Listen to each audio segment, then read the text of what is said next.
Hey, how's it going? It's Wednesday. That means it's WebDM.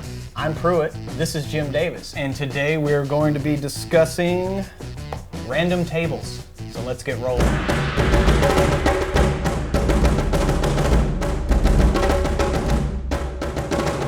Random tables sometimes get a bad rap. Yeah. I mean, I understand like a bad table can breed a bad encounter, whatever. But what do you like about random tables? So I really love random tables, but I do understand the reputation that they sometimes get where it's like, oh, this is sort of haphazard gaming, or it's not, well thought out.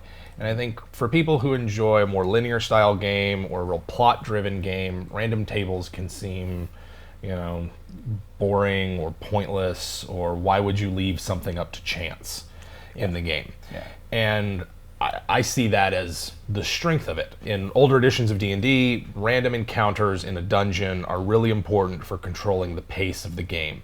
Yeah. If the players can spend 3 hours in a room going over every possible square inch of that room, and there's no threat that somebody's going to come up on them and disturb them or threaten them, why wouldn't you spend hours just inching through the dungeon? Cluttering around, making noise as you're searching for things. Yeah, and so in really good dungeon design, there's a nice mix between monsters that live and operate in certain set locations, and then monsters that you just find on a wandering monster table. And they add tension and help control the pace of the game, and they make it seem more like a living, breathing environment than just, I go in this room, and here's this orc eating a pie and guarding a chest, and that's it. Right? That's sort of the basis of why I really like them. I'm really kind of sad that they've fallen by the wayside in terms of an adventure tool. The Wandering Monster random table is probably the most used and known. Yeah. There are many ways you can use a random table for many things. Oh, yeah. Tell me. I like to have random tables for room contents. If I'm running a mega dungeon or a large-scale dungeon crawl, I don't want to come up with everything that's in all these rooms. Right. So having a lot of tables for sort of what's in these rooms, what's going on. Wandering monster tables that tell you what the monsters are doing is another good one. What are those goblins up to? Yeah. What are they doing? Why are they going from point A to point B? Are they going somewhere? Are they coming from someplace? Do they have something with them? Were they on a mission? Were they doing this? Do they have snacks? Yeah. Are they have prisoners? There's a lot of different ways other than just 1d4 goblins. Yeah. City encounters are really difficult to run. It's sometimes really frustrating to try to get all of the madness and chaos and just hustle and bustle of a city in set piece encounters. So just having a table of random city inhabitants, and you can break them down by neighborhood, you can break them down by social class, you can break them down by occupation. There's a lot of different ways you can structure that. Random tables can be anything from 2D3 bakers and their apprentices, or it can be really detailed depending on how much time you have and what you want to do, how much you're willing to wing it, play it on the fly. Loot is another great one. Oh, yes. Everybody loves the looty. And not just magical loot, but just what's in that monster stomach whenever you cut it open and you're looking for loot. It doesn't have to just be gold pieces or, a 500 gold piece art object. Like, what kind of art object is it? And the stuff in the DMG, the tables in the DMG are a good start for that, but if you're really wanting to flesh it out and you're really wanting to think about, like, how am I going to do these art objects or gemstones or jewelry?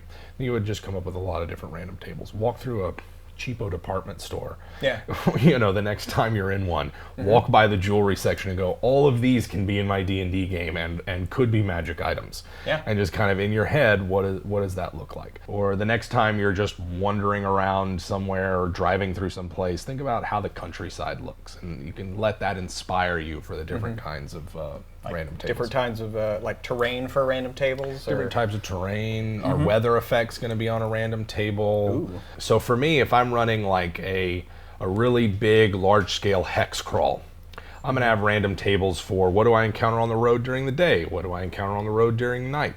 If I'm going cross-country, what do I find? What season is it going to be? And I might have more on a random table and a big binder full of them, and just really let that drive the adventure.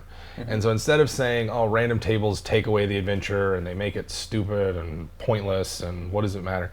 Like, you let the random table help you decide what the adventure is going to be and use it for a springboard. Roll on that table before the adventure starts and go, it looks like right here they encounter a bunch of shepherds and then what kind of monsters are nearby. Maybe they're griffins. I don't, just let that kind of thing build and allow yourself to embrace the spontaneity and randomness that a good table will get you. Yeah, because that kind of frees up the DM's brain power to execute and present what is rolled. Yeah. In a more effective manner. Yeah. Because you're not sitting there vexing over like, oh, do I need to have this or that? It's like, you roll it, you got it.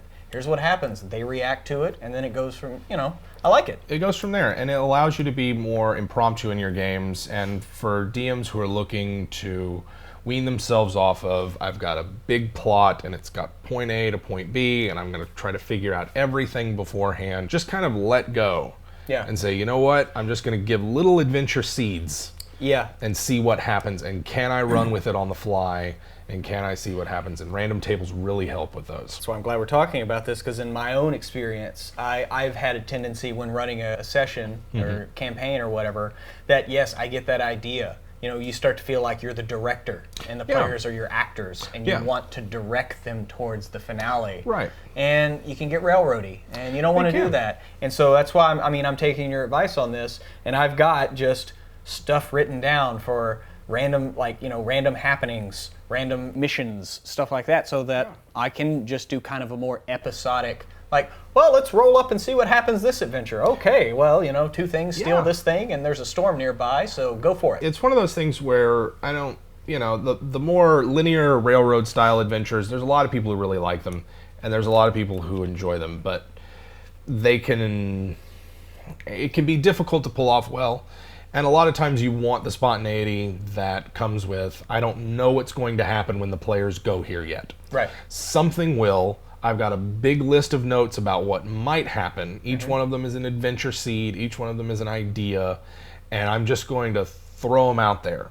Present the players with a situation or a problem, something to solve, something to do. I don't know how it's going to end yet. Right. But you know what? That's okay. We'll just see what happens as we go along. They could slay the dragon, save the damsel, and get the treasure, or it could be a TPK. It could be, and that's what's fun about it, because it doesn't have a set end point, and you don't know what's going to happen at the end of the game, and the story kind of emerges as you sit there and play. Thanks again for watching WebDM. We're going to have new ones every Wednesday. Tell your friends. Come back next week.